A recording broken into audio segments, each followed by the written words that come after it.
انیو چطورین بلینک ها؟ امروز اومدم با هم دیگه یک سری فکت هست لیسا رو با هم دیگه ببینیم و اینکه آره دیگه قبل از اینکه ویدیو شروع کنیم حتما چنل رو سابسکرایب کنید، زنگوله بغلش رو بزنید، اگر از این ویدیو خوشتون اومد این ویدیو رو لایک کنید و کامنت هم فراموش نکنید. اول ماجرای اسم لیسا رو بهتون بگم بچه‌ها. لیسا اسم اصلیش پریاپرام بوده و این که قبل از اینکه مثلا آیدل بشه برای فالگیر اسم خودش رو به لالیسا تغییر داد و اسم هنریش هم که دیگه لیسا. برندی که لیسا داخلش کار میکنه و یعنی کار تبلیغاتی انجام میده برند سلینه و اینکه لیسا 5 تا گربه داره به نام اسم لوئیس، لئو، لگو، لونا، لوکا. لقب‌های لیسا هم لیلی و لالیس هستش. موقعیت لیسا داخل گروه بلک پینک دنسر اصلی و رپر هستش.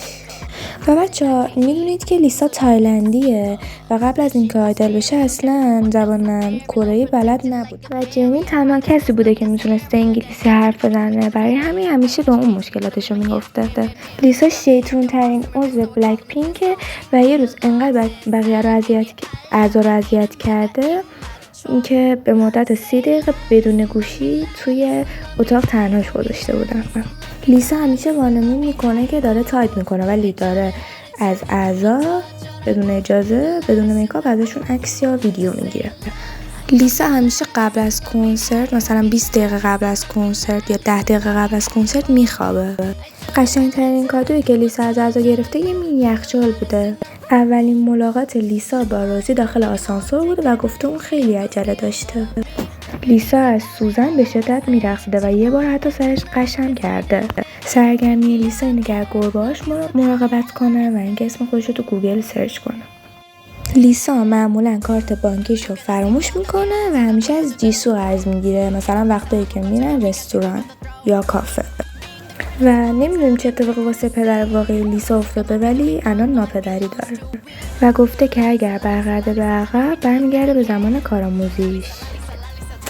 ژانر فیلم مورد علاقه لیسا کمدی و عاشقانه است، یعنی که یه فیلمی باشه که هم کمدی باشه هم عاشقانه یا جدا.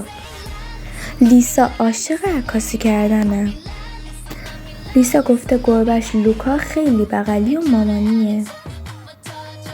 خب بچه‌ها این ویدیو هم به پایان رسید. یادتون نره هر درخواستی داشتید بگید حتما انجام میدم و اینکه مرسی از اینکه این ویدیو رو دیدید. سعی میکنم مال بقیه اعضام به زودی بذارم. خدافظ.